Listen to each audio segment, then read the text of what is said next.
It's going good. It's been, you know, still kind of wild start to the tour. This is only our second gig of this leg of our final, you know, our world tour, the final one. So everything is cool. What happened on the first show? Anything crazy or anything eventful?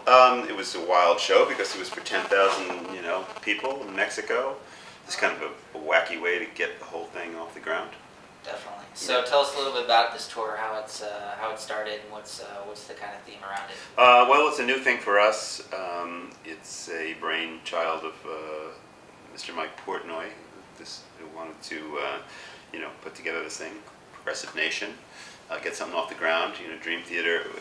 It kind of stems from the idea that, you know, Dream Theater has been this organization and this band that kind of like stands alone, and it's hard to pair us with other groups. Some groups are scared of us, you know, or we don't fit the bill with certain things because we have our own unique style, but we have a very big name for ourselves, and we felt like, you know, kind of like fuck that, you know, we'll just make our own thing because it's cool, and we have a big name in the progressive metal scene, and I think that this is a good kind of way to build something. So this is really, you know, the first kind of experiment with this concept, and of course the other bands on the bill are pretty cool. Opeth, Between the Buried and Me, and 3, all good bands, and we're happy to have them, and we look forward to having this particular, you know, Progressive Nation grow in the future and doing it again, and this should be exciting. This is actually the first night of the whole thing, so it's beautiful. Cool. So this is possibly going to be an annual thing?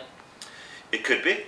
Yeah, we'll see how it goes. Well. Yeah, if everything goes well, and I guess there's no reason it shouldn't. It seems like it's selling pretty well, and we're excited to be doing it. So definitely make it happen.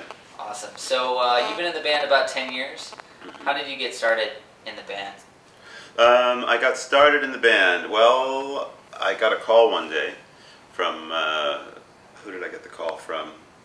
I don't know, like a management or something like that. They were interested to know if I was, you know, I wanted to come for an audition. Supposedly, some of the guys in the band had read in some of their trade magazine, or read in Keyboard magazine, that I was like the new talent, best new talent that year, and they figured when they were looking for a player that they were all the best in their thing, in their magazine, in their respective magazines.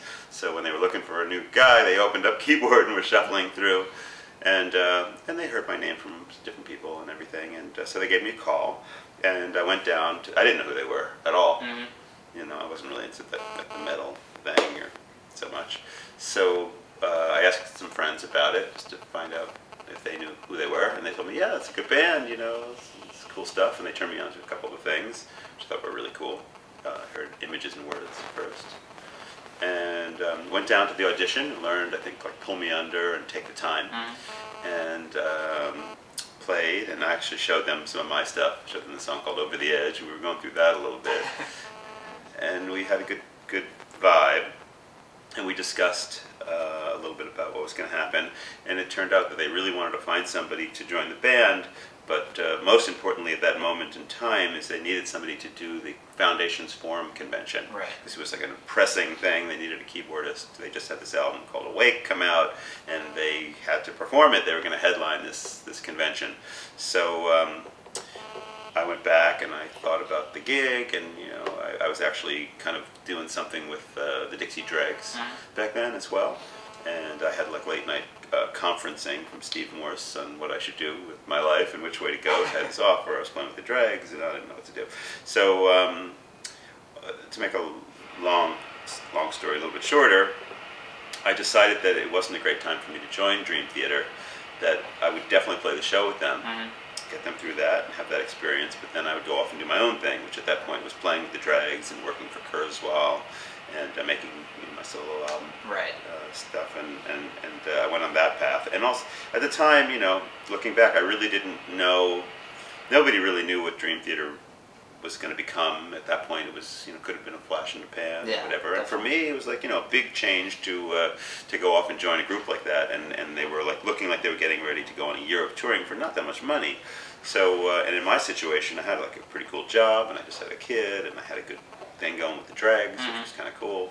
So that's where it all went. But what happened was that I had gotten a call a while later about joining Mike Portnoy on a project. He wanted to assemble like this kind of supergroup concept where he thought it was like the best of each kind of player and do that. So ended up joining what's now known as the Liquid Tension Experiment, and with Tony Levin and John Petrucci and Mike Portnoy. We made 2 very successful instrumental albums with that, and had a great time doing it, and just everything about it was really, really cool. At the end of the second album, they reapproached me about the possibility of joining the group, and at that point a lot of things had changed. Some years had passed and a lot of things had changed for me, and I knew the guys better, and Dream Theater was yet more established, and I said, okay, this is cool, let's do this. So that's when those changes took place in 1999. Beautiful. So you kind of have more of a classical music background upbringing. How did you kind of transition into the metal stuff? Well, I mean, Dream Theater is certainly not all about metal, but it's kind of a mixture between like progressive rock and metal mixed together. But yeah, my background is I have a very, very solid classical foundation. I went to Juilliard. I was always an improviser. I always was interested in other styles. I listened to like the Beatles early on as a kid, but I was so busy. I was such a focused kid in classical music. I had to practice many hours a day. It took a lot of time. But like my mom would bring home like pop songs, Broadway, whatever, and I just look at the sheet music and improvise and play. And I always had a skill for just improvising and being able to look at like guitar chords and just doing my own thing with them. Didn't do much with it because I was busy learning classical music. It's a pretty heavy duty thing, and I was going to Juilliard, which was very demanding as well. So anyway, when I became a teenager, I started to get interested in maybe veering away from the straight-laced kind of lifestyle of being a Juilliard kid, and I was starting to listen to like Genesis and Gentle Giant and Yes and ELP and Pink Floyd, and listen to the music and do the things that people do when they listen to like Pink Floyd and stuff like that, and so I was veering off, and then it was just at the same time that I was actually going to be making the change from the preparatory division of Juilliard, which I was there since I was 9, to the college division. Ended up, you have to re-audition again, prepare a big program, and go get into the college. I did that, although I was losing interest a little bit, and I got hooked up with a really, really serious, one of these teachers that brings you right to the stage of Carnegie Hall type teacher. I stayed there for almost a year, and then I decided that it was not going to work anymore. I had to go. So, soon after that, I got my Mini Moog and harp string machine, Taurus bass pedals, and the rest is kind of history. Started messing around. Yeah, I got when I discovered pitch bending, it was all over. Like I heard Patrick Moraz playing a lead on his Refugee album, and I was like, oh my God, this is like the coolest thing ever. So I started to make up like Juilliard style exercises using like the pitch wheel, like this cool stuff, learning how to bend, and hearing Jan Hammer and George Duke and all these guys that were so good at bending pitch, and it just completely blew my mind because the piano or an organ is a fixed instrument. You play pitches, there's no vibrato, there's no pitch change, and here I am, all of a sudden the world is open, and not only that, I had the pitch thing. Of sounds out of it. I had the pitch thing, but I also had all these dials that were like changing the sound. So I went from Juilliard to actually not playing so much rock, but playing like space music. Like almost like Tangerine Dream meets just like whatever outer space and everything that I had heard at that point. So I was the kind of person for many years after I left Juilliard that I didn't even care or even think about like a career. It had nothing to do with where my head was at. I just wanted to make music and explore this new exciting ground that I had kind of discovered. So when it came time to kind of getting more focused again and learning how to survive in the real world, it was a little tough.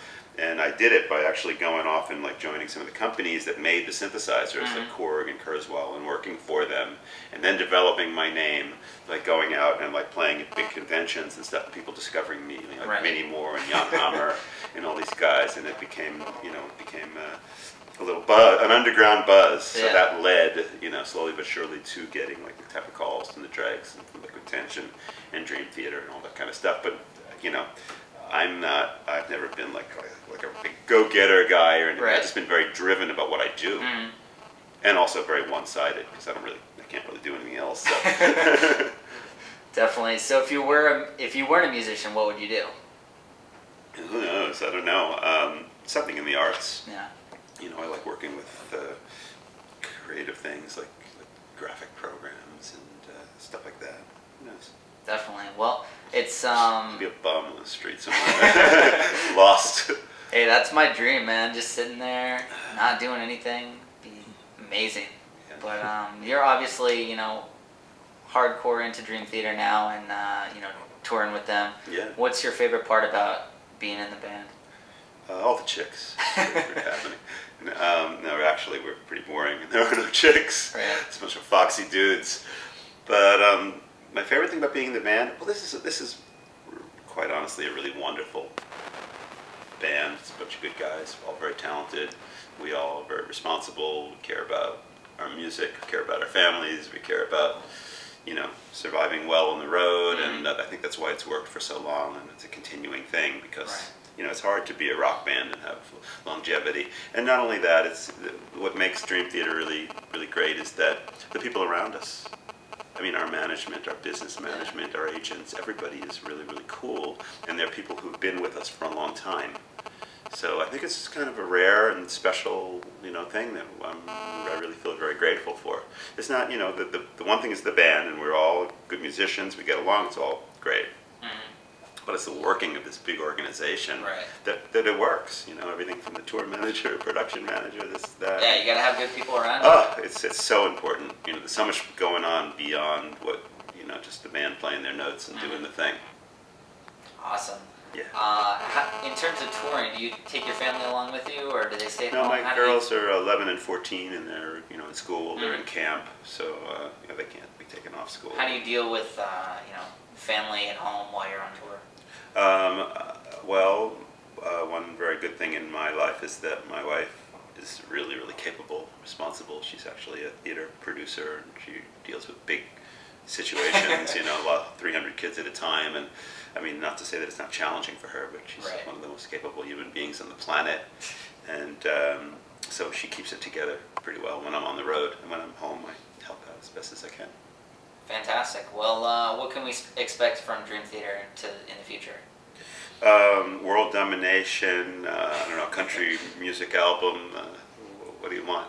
I don't know, we're going to get in the studio again in, I don't know, September, October, something like that, and let out some of the inspiration that's been stored up from all the touring, you know, just kind of like get some riffs going, start to get feeling like I really want to output, you know, some stuff. So. Where can people find out more about you? It ain't hard nowadays. If you Plug have the an MySpace? internet, yeah, right. If you have an internet connection, just type in Jordan Rudess in Google, and you'll spend your life looking at all the pages and weird stuff. So yeah, but I mean, I recommend if they're new to my world, or you know, they should just go to jordanrudess.com. It's a good starting point. There you go. Yeah. Well, thanks for taking the time Cool. and speaking with us. All right. Definitely look forward to the show. Awesome.